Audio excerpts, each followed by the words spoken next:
types of reactions which I have discussed with you yesterday ना. सब लोगों ने अपना काम किया था, मतलब ट्राई किया था. Just gave you for the homework yesterday.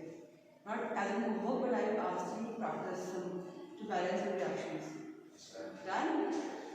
Everybody? Okay. So.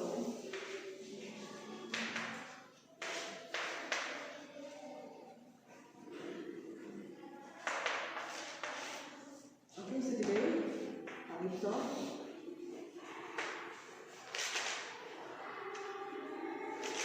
Chemical reactions. So we all know that there are basically 4 types of chemical reactions. That is combination reaction, decomposition reaction, displacement reaction, and double displacement reaction. Okay. So first is combination reaction.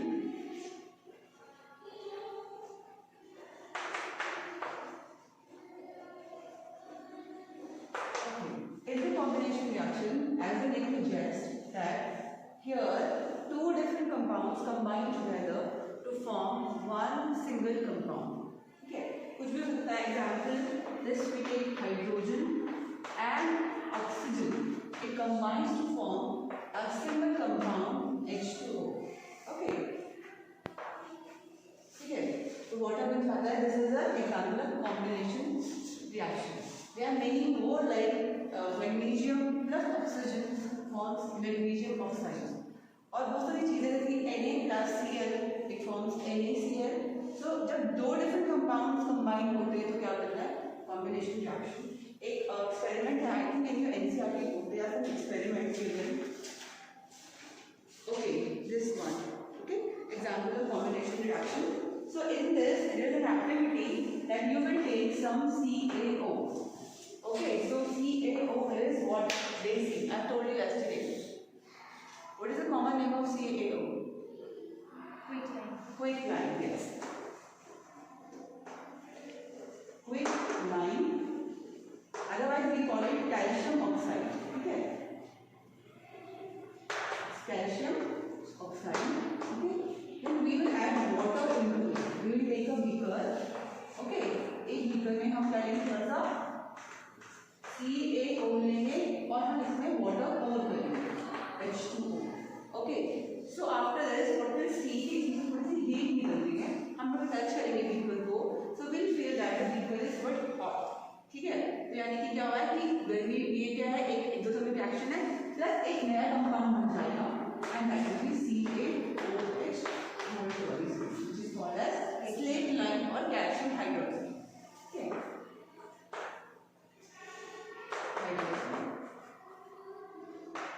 So this is an example of combination reaction जहाँ पे हम 2 चीजों को combine कर रहे हैं and we are getting a single product. जब हमें एक product मिलता है, ठीक है, तो combine हो रहा है, so it is called as a combination reaction. So because all the activities which are given in your book, उनको पढ़ना बहुत जरूरी है. These questions can be asked from the activity which are given in the NCERT, so don't skip them. Okay.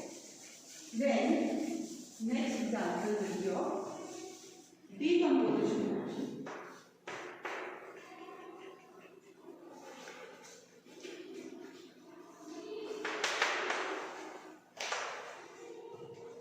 So decomposition reaction is the opposite of combination reaction. Combination में तो क्या हो रहा है, 2 different compounds combine हो रहे थे to form a single compound. Okay, one product. But here the single product is splitting into simpler form.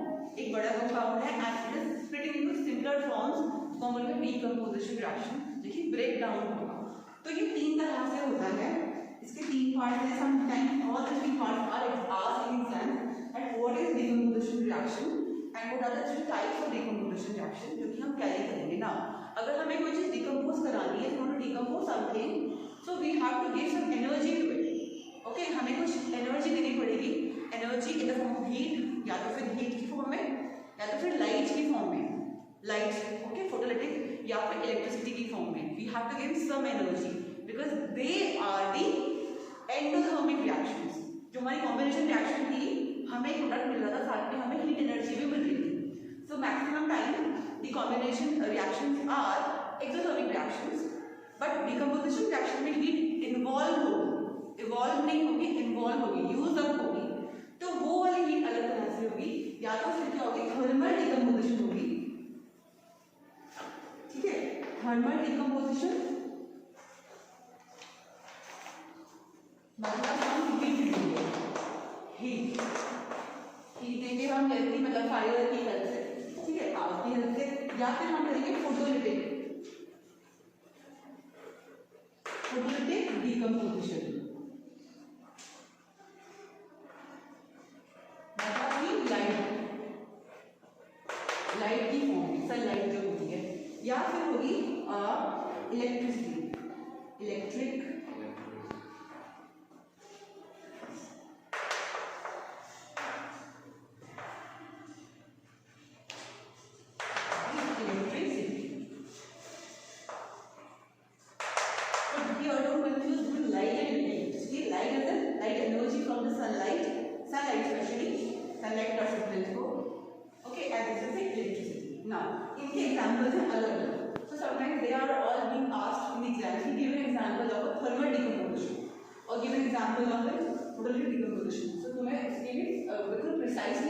वही देना पड़ेगा जो पूछ रहा है, ठीक है।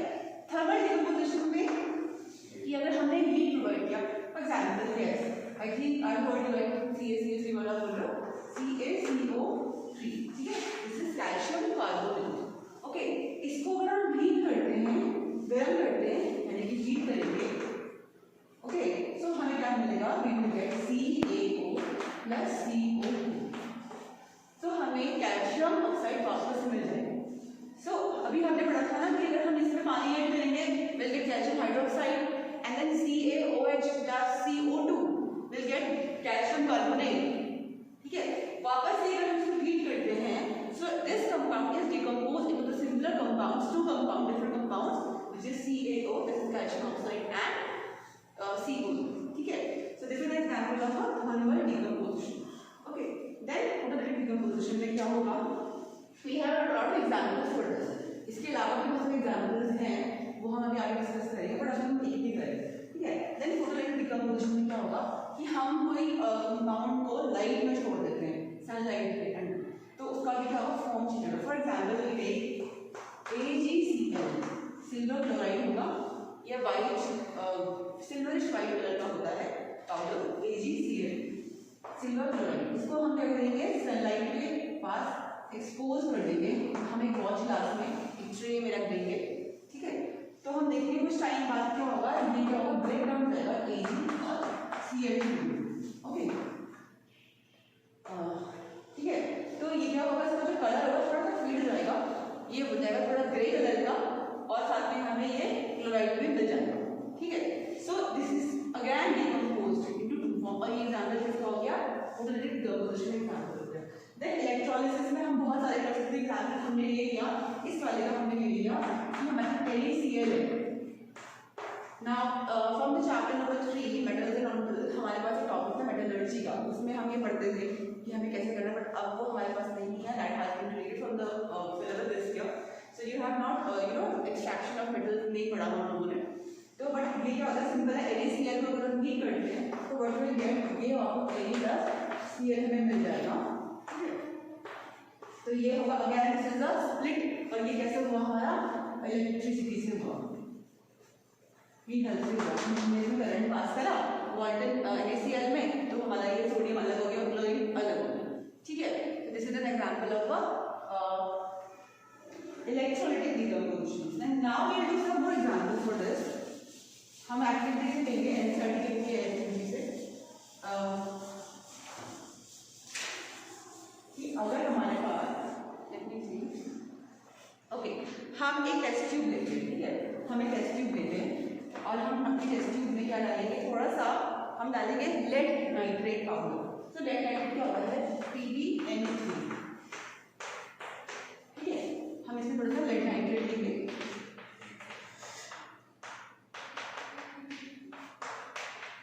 और हम इसको क्या करेंगे, एक बर्नर के नीचे रख देंगे में, और ये हमारी बॉइलिंग टेस्ट ट्यूब होनी चाहिए, हम इसको पकड़ेंगे किसी टॉन्ग की हेल्प से, तो हम देखेंगे कि जब इसको हम गर्म कर रहे हैं कुछ देर तक, तो इसमें क्या होगा, there will be a reaction, हमने ये प्रोवाइड करा, ठीक है। तो हमें क्या क्या मिलेगा, हमें मिलेगा लेड ऑक्साइड मिलेगा, ठीक है, साथ में हमें मिलेगा NO2 और हमें मिलेगा ऑक्सीजन, ठीक है।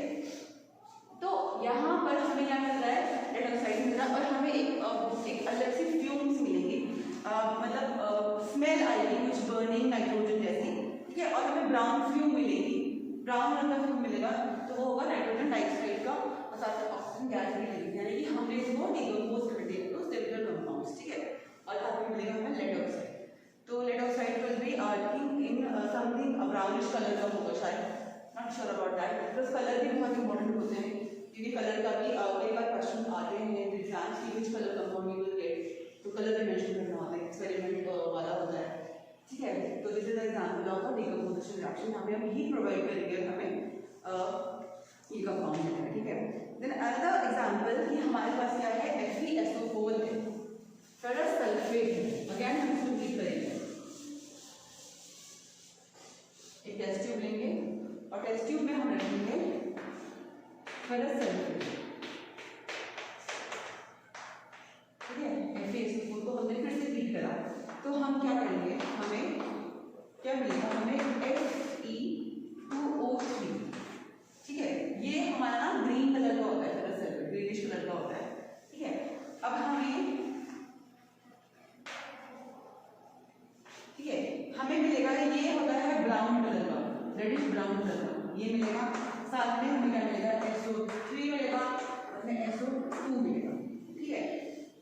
अब ये जो हमने हमारे लिए SO3 और SO2 सल्फर ट्राइऑक्साइड और सल्फर डाइऑक्साइड बनेगा, तो साथ में टेस्ट ट्यूब में से फ्यूम्स निकलेंगे, अजीब सी बर्निंग सल्फर की स्मेल आएगी, ठीक है, और हमें साथ में क्या मिलेगा, ब्राउन कलर का सॉलिड कंपाउंड मिलेगा, ठीक है। तो ये भी क्या है, अगेन एक क्या है, डिकम्पोजिशन रिएक्शन, ठीक है। तो ये example I think they are given in NCERT book, this one is given in NCERT book, तो इसको पढ़ लेना जरूर, एंड कलर भी मेंशन करा हुआ है कि कौन से कलर का हमें कंपाउंड है, तो दैट इज आल्सो इंपॉर्टेंट, याद रखना कि कौन सा कलर था और कौन सा कलर बन गया, ठीक है। So every single detail in your book is important, याद रखना ये चीज, ठीक है। तो ये तो हो गया हमारा डिकम्पोजिशन रिएक्शन। इसके बाद हमारे पास है अगेन हमारे पास और एग्जांपल भी आई थिंक, यस, हमने पढ़ा था फोटोलिटिक का, हम लाइट से क्या करेंगे, तो हमने पढ़ा था सिल्वर क्लोराइड वाला, तो ऐसे ही सिल्वर ब्रोमाइड भी होता है, AgBr, ठीक है, ये भी क्या होगा, व्हाइट कलर का होगा, व्हाइट रंग का होगा, ठीक है, व्हाइट कलर का। हमने इसको एक कांच के उसमें रखा, थोड़ा सा सिल्वर ब्रोमाइड रखा प्लेट में, बाहर छोड़ दिया, सो सनलाइट होगा, सनलाइट, अब क्या होगा, डिकम्पोजिशन होगा, क्या बनेगा, Ag अलग हो जाएगा और Br अलग हो जाएगा, ठीक है, हमको करना। तो ये जो होगा, ये होगा ग्रे कलर का, you have to keep in mind that silver, यहाँ पे अब क्या होगा, ग्रे कलर लगा, ये ग्रे कलर का बन जाएगा और ये अलग ब्रोमीन अलग हो जाएगा, ब्रोमाइड अलग हो जाएगा, ठीक है। सो ये भी क्या है, एग्जांपल है डिकम्पोजिशन रिएक्शन, ठीक है, और ये होगा सनलाइट के हेल्प से। तो दो हमने पढ़ लिए एग्जांपल्स, अब हम पढ़ेंगे थर्ड वाला जो हमने पढ़ा था इलेक्ट्रिसिटी से, ठीक है, इलेक्ट्रोलिसिस से। सो यहाँ पे हम पढ़ेंगे वाटर का, हम एक बीकर लेंगे और हम एक बीकर में यहाँ पे 2 इलेक्ट्रॉन्स लगाएंगे, ओके, ठीक है, और ये हमारी बैटरी से कनेक्ट होंगी,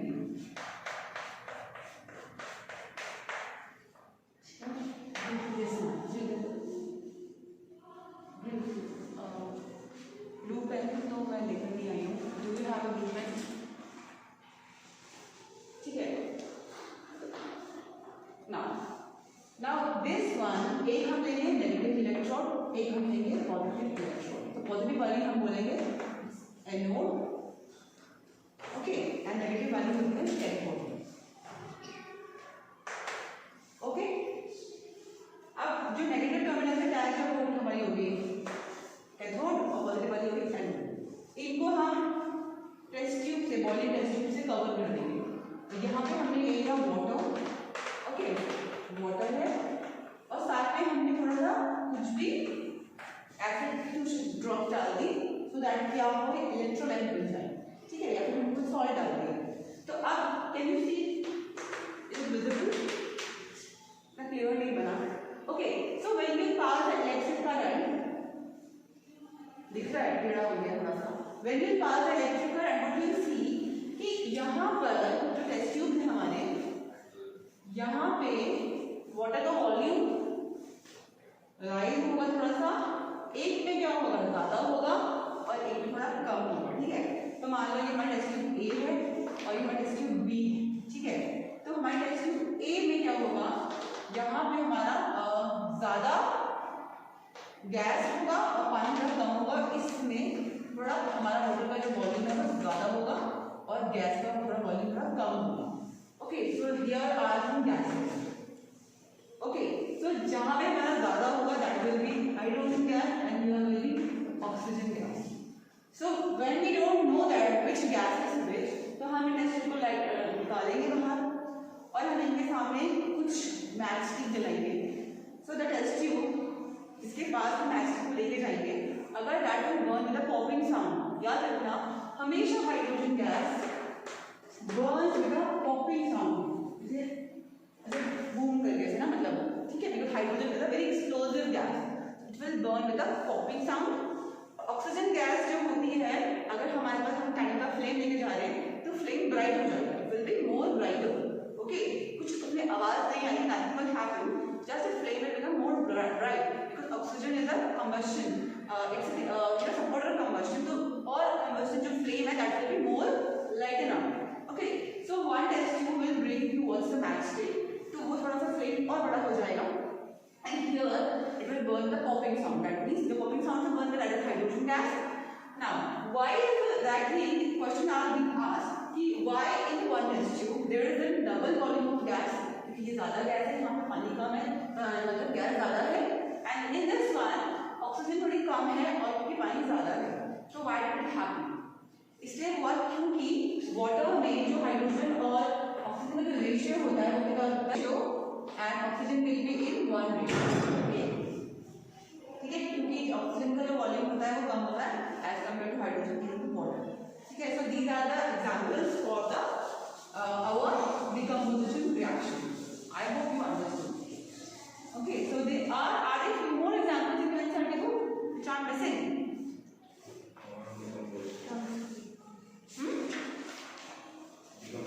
Decomposition के हो गए तीनों, हमने सिल्वर क्लोराइड वाला भी कर लिया, सिल्वर क्लोराइड वाला भी कर लिया, वाटर का भी कर लिया और आई थिंक हमने सारे कर लिए जो एसिडिक का गिवन है, that okay. Now will come to the displacement reaction. Number 3 is displacement reaction. So displacement reaction में क्या होता है, in this the more reactive element of metal will displace the less reactive element from its salt solution, ठीक है। कोई भी अगर हमारे पास कोई रिएक्शन है तो जो थोड़ा सा एक्टिव एलिमेंट होगा वो डिस्प्लेस करेगा लेस एक्टिव एलिमेंट को उसके कंपाउंड से और या फिर उसके सॉल्ट सॉल्यूशन से। तो मतलब in this we have to have a dissolved state, dissolve state होनी चाहिए, ड्राई फॉर्म में नहीं होगा, ये हमेशा लिक्विड फॉर्म में होगा। और जो ज्यादा रिएक्टिव एलिमेंट है वो क्या करेगा, वो कम रिएक्टिव एलिमेंट को डिस्प्लेस कर देगा उसकी स्पेशली इसमें सॉल्ट सॉल्यूशन से। फॉर एग्जांपल सबसे कॉमन एग्जांपल हम करते हैं Zn प्लस CuSO4। ओके, तो यहाँ पे क्या होगा Zn, बिकॉज Zn क्या है, अब हम पढ़ते हैं reactivity series, you have it chapter number 3, I hope you have learned it, have you learned it all of you. तो क्या होता है, Zn क्या होता है, it comes on the above the copper, ठीक है। तो जिंक क्योंकि ज्यादा रिएक्टिव है कॉपर से, तो zinc can easily displace copper from its salt solution and will form ZnSO4 plus Cu। Okay, and we have lot more examples of this. और एक सबसे कॉमन एग्जांपल हमारे एनसीईआरटी की बुक में है कि हम क्या करेंगे, हम एक सॉल्यूशन लेंगे, हम टेस्ट ट्यूब लेंगे और हम उस टेस्ट ट्यूब में एक सॉल्यूशन लेंगे कॉपर सल्फेट का, ठीक है, CuSO4। Which color is copper sulfate solution? Indu. What is the color of copper sulfate solution? You have to remember the colors also, ठीक है, ब्लू होता है, ठीक है, कॉपर सल्फेट का होता है, जो एक्वा सॉल्यूशन होता है वो होता है ब्लू। ओके, हम पानी में डिसॉल्व करते हैं तो कॉपर सल्फेट के ब्लू क्रिस्टल्स होते हैं, so when we dissolve it in the water हमें क्या मिलता है, ब्लू सोल्यूशन मिलता है। और अगर हम कॉपर सल्फेट में हीट करते बाई चांस हीट कर देते तो क्या मिलता है, this is the chapter number 2 में है ये सॉल्ट, जब हम प्रिपरेशन ऑफ सॉल्ट्स पढ़ते हैं थोड़ा सा उसमें है ये, आई थिंक चैप्टर नंबर 2 में ही है, एसिड बेसिस एंड सॉल्ट्स में है कि कॉपर सल्फेट का जो एक्चुअली फॉर्मूला होता है वो क्या होता है, this is the correct formula 5H2O। जो ब्लू कलर होता है कॉपर सल्फेट का, that is blue because of the 5 molecules of water crystallization, do you remember that? So अगर हम इसको हीट करते हैं तो हमें क्या मिलता है, copper sulphate is turn to white colour, colourless जाता है क्योंकि जो वाटर होता है वो रिमूव हो जाता है, और अगर हम वापस उसको पानी ऐड करते हैं तो वापस से ब्लू हो जाता है। सेकंड चैप्टर में नहीं रिवीजन में क्या, I have to go through the whole class. So copper sulphate solution is blue. हम इसमें एक आयरन नेल लेंगे, आयरन नेल को हम पहले क्लीन करेंगे with the sand paper, why do we clean it, ताकि जो भी इसमें जो भी इम्प्योरिटीज लगे हुए ऊपर से वो हट जाए, ठीक है। And then we dissolve the iron nail in this, we not dissolve, हम सस्पेंड करने साइड से और हम इसको लटका देंगे पानी के अंदर, ठीक है, for some time, for 20 minutes, okay.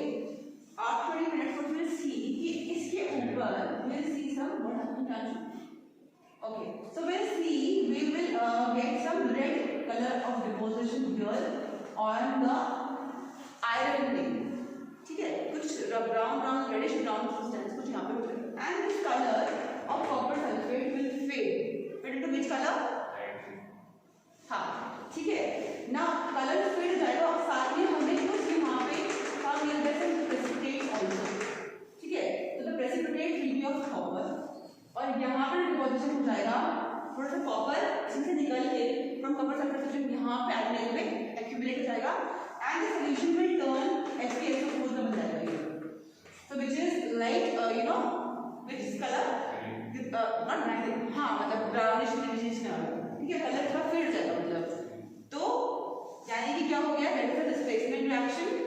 जो आयरन था Fe ने क्या करा, हियर Fe plus CuSO4 और it has become FeSO4 और Cu क्या हुआ, removed, that means copper has been displaced from the salt solution। अब क्या बन जाएगा, वो FeSO4 बन जाएगा और कॉपर क्या होगा यहाँ पे फ्री हो जाएगा। जो हमें जो प्रेसिपिटेट्स दिख रहे हैं वाटर में रेडिश कलर के, that will be of copper और ब्लू कलर फेड हो जाएगा, ठीक है। This is an example of a displacement reaction, okay। So next is the last one is double displacement reaction. In this reaction what happens, there is an exchange of ion का exchange होगा यानी interchange होगा, one element will displace the other element from a salt solution और उसकी जगह पे वो खुद वहाँ पे फिट हो जाएगा, there will be an exchange of both the ions or the elements, ठीक है। So that is a double displacement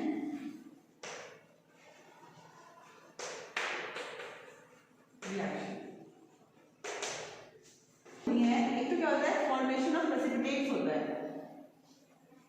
double displacement reaction को we can also call it precipitation reaction, ठीक है, we can also call it precipitation reaction because जब भी double displacement reaction होती है तो हमें एक सॉल्यूशन मिलेगा दूसरा और साथ में हमें कुछ प्रेसिपिटेट्स मिलेंगे, पीपीटी मिलेंगे यानी, ठीक है। और दूसरा क्या होगा, कलर में चेंज होगा, कलर भी चेंज हो जाता है, ठीक है, क्योंकि नया प्रेसिपिटेट बनेगा तो वो दूसरे रंग का बनेगा और साथ में कुछ क्या होती है, इवोल्यूशन ऑफ गैस भी होती है sometimes, that is an double displacement reaction, ठीक है। नाउ BaSO4 हमेशा क्या बनाएगा, प्रेसिपिटेट्स बनाएगा, ठीक है, ये होंगे व्हाइट रंग के प्रेसिपिटेट, व्हाइट PPT। तो यहाँ पे क्या था, जो हमारा Ba था वो कंबाइन हो गया विद SO4, ठीक है, ये यहाँ चला गया और ये जो होगा ये यहाँ पे आ जाएगा, मतलब दैट विल कम हियर, तो इंटरचेंज हो गया, एक्सचेंज हो गया आयंस का, ठीक है। तो क्योंकि बिकॉज देखो यहाँ पे this is a metal and this is a non metal, यानी कि ये क्या हो गया हमारा पॉजिटिव आयन हो गया and this is a negative ion here, ठीक है।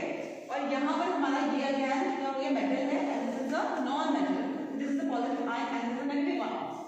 So this negative ion will always combine to a positive ion and this negative ion will combine to another positive ion.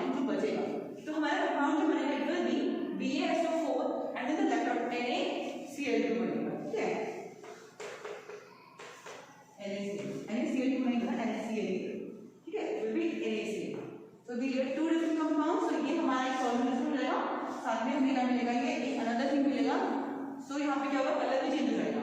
Okay, so this is an example of double displacement reaction. We'll have NaCl, ठीक है, and AgNO3. So this is silver nitrate and this is sodium chloride.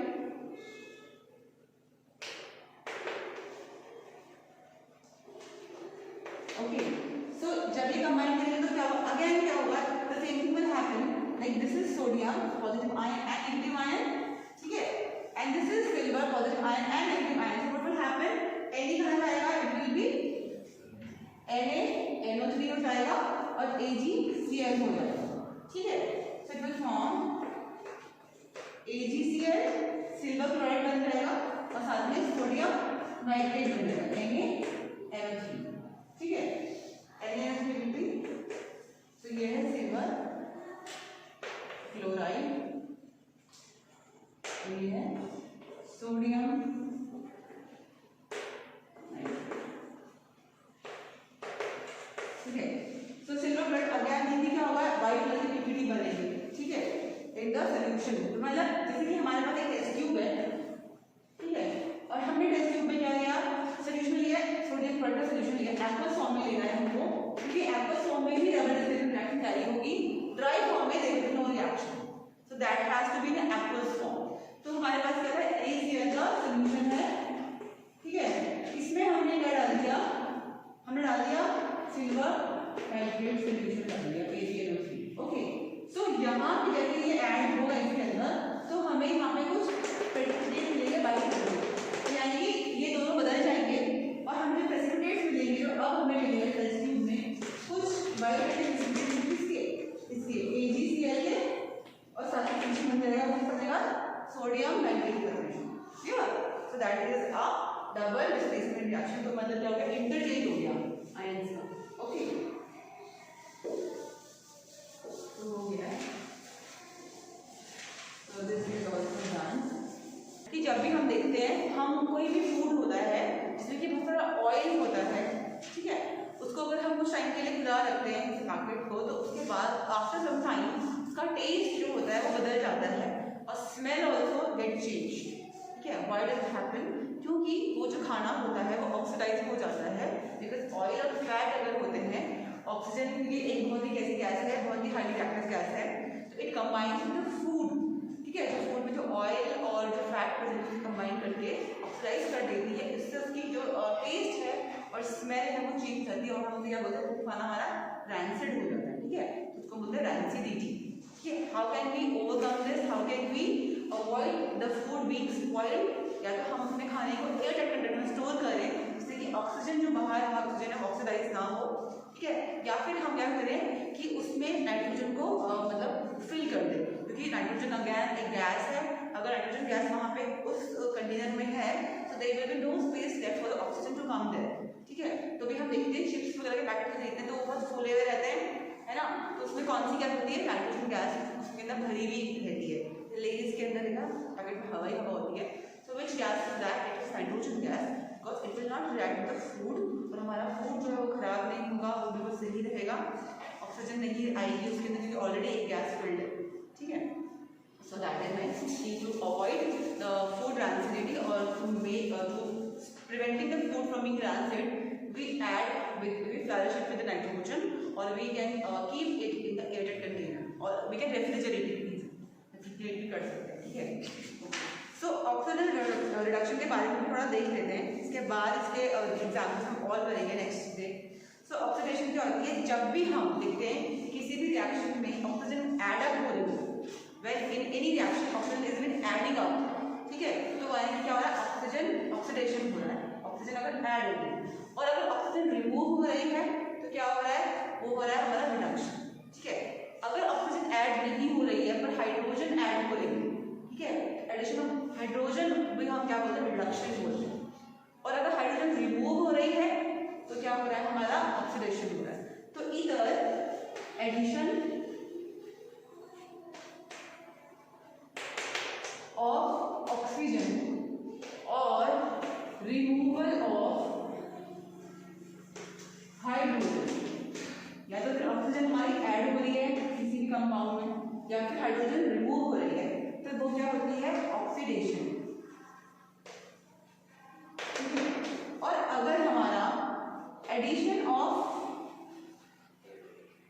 Hydrogen हो रहा है या फिर removal of oxygen हो रहा है, तो वो क्या हो रही है हमारी रिडक्शन हो रही है। ठीक है, एग्जाम्पल हमारे पास कॉपर है और कॉपर में हमने क्या करा, उसको हीट करा, हमने कॉपर को हमने बर्न करा, तो बर्न करने के लिए हमें ऑक्सीजन चाहिए होगा, क्योंकि बर्न तो ऑक्सीजन की हेल्प से होगा, तो हमारा क्या बनेगा CuO बन जाएगा, कॉपर ऑक्साइड बन जाएगा। कॉपर ऑक्साइड एक ब्लैक कलर का कंपाउंड होता है, कॉपर हमारा किस रंग का होता है, रेड रंग का होता है, और कॉपर ऑक्साइड हमारा तो हो जाएगा ब्लैक कलर का, क्योंकि ये ऑक्सीडाइज हो गया और ये ब्लैक बन जाएगा। तो यहाँ पर क्या हो रहा है, ऑक्सीजन हमारी ऐड हो रही है, this is an oxidation reaction. ठीक है, ठीक है। अब देखो यहाँ से तो हमारा ऑक्सीजन क्या हुआ, हट गया, तो हम इसको बोल सकते हैं कि यहाँ पे हमारी ऑक्सीजन ऐड हुई, तो ये क्या हो गया, ऑक्सीडेशन हो गया। पर यहाँ पे क्या था कि हमारे यहाँ से रिमूव भी हो गया, तो हम इसको रिडक्शन ही बोल सकते हैं। तो कुछ रिएक्शंस में क्या होता है कि ऑक्सीडेशन के साथ साथ चल रही होती है, रिडक्शन के साथ साथ ही चल रही होती है। मैक्सिमम रिएक्शन ऐसी ही होती हैं कि ऑक्सीडेशन भी हो रहा है, कहीं पे एडिशन हो रहा है, और किसी कंपाउंड से जहाँ पे ऐड हो रहा है वहां से किसी हट भी रहा है, तो उसको हम क्या बोलते हैं, रिडक्शन भी हो रहा है, तो that is called as redox reaction. दोनों रिएक्शन चल रही थी। ठीक है, अब अगर हम इस ऑक्सीजन में यहाँ पर दोबारा से क्या करेंगे, इसको हम दोबारा से हीट करेंगे। ठीक है, हीट करेंगे, हम इसको हीट करने के साथ साथ इसमें थोड़ी सी हाइड्रोजन भी ऐड करेंगे। हमने हाइड्रोजन पास करी है, हम उसको गर्म भी कर रहे हैं और हाइड्रोजन भी पास कर रहे हैं, तो क्या होगा, हमारा वापस से क्या होगा, यहाँ पे हमारी ऑक्सीजन क्या होगी, हट जाएगी, और यहाँ पे हमारा क्या बनेगा, कॉपर बन जाएगा, और यहाँ पे हमारा वाटर बन जाएगा। ठीक है, तो यहाँ पर क्या हो गया, हमारा ये क्या हो गया, रिड्यूस हो गया, यानी कि ऑक्सीजन हट गया और वापस यहाँ पे क्या होगा, कॉपर मिल गया हमें, तो यहाँ पे क्या हो गया, इसका रिडक्शन हो गया। बट यहाँ पे हाइड्रोजन के पास क्या होगा, ऑक्सीजन ऐड हो गई है, तो इसका ऑक्सीडेशन हो गया। ठीक है, तो यहाँ पे क्या हो गया, दोनों रिएक्शन चल रही है, रिडक्शन चल रही है और ऑक्सीडेशन भी चल रही है, तो ये क्या हो गया, हमारा रिडक्शन और ऑक्सीडेशन दोनों, यानी कि रिडक्स रिएक्शन हो गई ना। अब क्या होता है, कुछ कंपाउंड ऐसे होते हैं जो कि क्या होते हैं, हम बोलते हैं इनको ऑक्सीडाइजिंग एजेंट्स, और कुछ होते हैं हमारे रिड्यूसिंग एजेंट्स। ठीक है, ऑक्सीडाइजिंग एजेंट क्या होते हैं, जो खुद तो क्या होते हैं, रिड्यूस होते हैं, ठीक है, पर दूसरे को वो हेल्प करते हैं ऑक्सीडाइज करने में, उनको हम बोलते हैं ऑक्सीडाइजिंग एजेंट। जिनका खुद का क्या हो रहा है, रिडक्शन हो रहा है। फॉर एग्जाम्पल किसी भी रिएक्शन में अगर हमारे पास यहाँ पर कि जैसे CuO है, ठीक है, अब CuO यहाँ पर क्या है, इसने क्या करा, यहाँ पे इसमें साथ में हाइड्रोजन हमारी ऐड हुई, पर यहाँ पे क्या हमारा Cu हो गया, तो यहाँ पे क्या हुआ, ये खुद इसने क्या करा, ऑक्सीजन को रिमूव कर दिया, तो ये खुद तो क्या हो गया, रिड्यूस हो गया, तो ये CuO जो हो गया, ये ऑक्सीडाइजिंग एजेंट हो गया, ये खुद से इसने क्या करा, ऑक्सीजन को रिमूव करवा दिया। पर हाइड्रोजन अगर इसने क्या करा, हेल्प करा है इन दी रिडक्शन, अगर उसने रिडक्शन में हेल्प करा है, मतलब ऑपोजिट हो जाता है, the compound or the agent would help to oxidize the other compound or itself goes into the reduction are called as oxidizing agent. ठीक है, I don't know in your NCERT book कैसे mention करा हुआ है, but I have given a proper notes of every single thing कि oxidizing agent की definition दी थी, reducing agent definition दी थी, ताकि क्लियर हो, क्योंकि बच्चों को ये बहुत easy topic है, पर maximum time what I see when I check the board answer sheet, बच्चे हमेशा मिस्टेक कर जाते हैं ऑक्सीडेशन रिडक्शन, क्योंकि इजी थोड़ा कंफ्यूजन हो जाता है, I don't know why question इस तरह से है। ठीक है, तो मेक श्योर कि ऑक्सीडाइजिंग एजेंट कौन से वाले होते हैं, जिनका खुद रिडक्शन हो रहा होता है, रिड्यूसिंग एजेंट वो होते हैं जो खुद ऑक्सीडाइज हो रहे होते हैं। ठीक है, and they help in the oxidisation में हेल्प करते हैं, तो ऑपोजिट होगा। ठीक है, और जो रिड्यूस हो रहा है